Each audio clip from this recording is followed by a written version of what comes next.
आनंद नगर नाम के एक राज्य में राजवीर सिंह का राजा राज करता था। उसकी एक रानी थी जिसका नाम था मंदाकिनी। वो एक बहादुर राजा था, लेकिन उसकी जनता उससे खुश नहीं रहती थी क्योंकि वो कर्तव्यनिष्ठ नहीं था और उसके अंदर अहंकार कूट कूट कर भरा हुआ था। महाराज, मैं एक बहुत आवश्यक बात बताने आया हूँ। कृपा करके मेरी बात को गौर से सुने।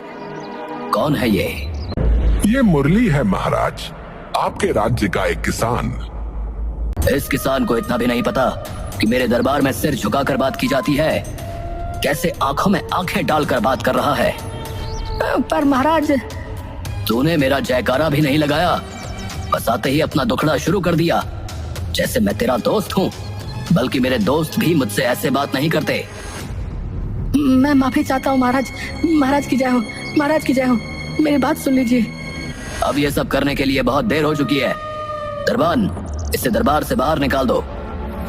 मुरली चिल्लाता रहता है और राजा उसकी परेशानी सुने बिना ही उसे दरबार से धक्के मारकर बाहर निकलवा देते हैं। महाराज तो हमारी बात सुनने को तैयार ही नहीं है। अब हम क्या करेंगे? आप परेशान मत हो, कल मैं जाकर महाराज से बात करूंगी। हो सकता है वो एक औरत की बात सुन ले। भाभी, हमारा राजा बहुत अहंकारी है, उसे अपनी प्रजा से कोई मतलब नहीं है।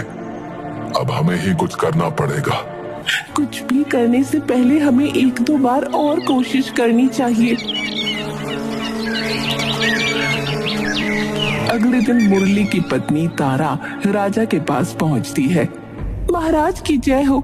महाराज, हमारे राज्य में सूखा पड़ रहा है। बहुत समय से बारिश नहीं हुई, सब तालाब और कुएं सूखे जा रहे हैं। तो मैं क्या आसमान में जाकर बादल बरसाऊं? क्या फालतू बातें करने चले आते हैं लोग। निकालो इसे यहाँ से। अरे पर मेरी बात तो सुनिए। इस सूखे की वजह से राजा तारा की बात नहीं सुनता और उसे भी वहां से निकलवा देता है।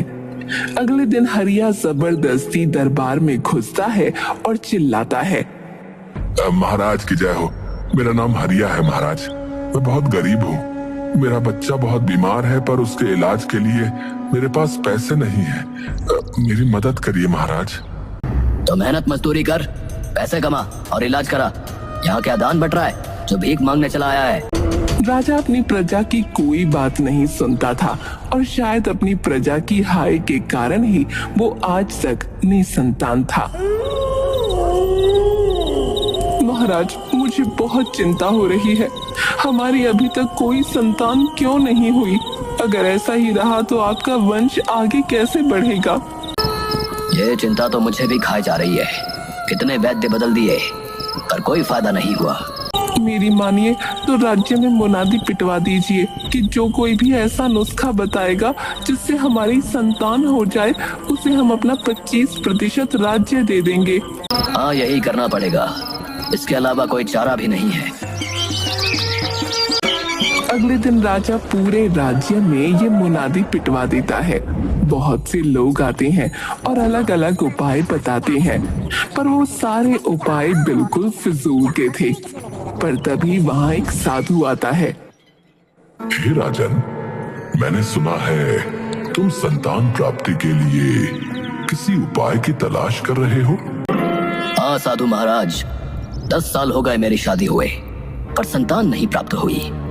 कई वैद्य आए और अलग अलग नुस्खे देकर चले गए, पर कोई लाभ न हुआ। दवाओं से संतान प्राप्ति नहीं होगी राजन, चमत्कार से होगी। चमत्कार से? इसका क्या मतलब है? हाँ रानी, चमत्कार से। तुम्हारे राज्य के जंगल के आरंभिक छोर पर एक तालाब है। वो एक जादुई तालाब है। वो तालाब लोगों की हर मनोकामना पूरी करता है। तुम अगर वहां जाकर एक विशेष पूजा करके संतान प्राप्ति की मनोकामना करोगे तो वो जरूर पूरी होगी।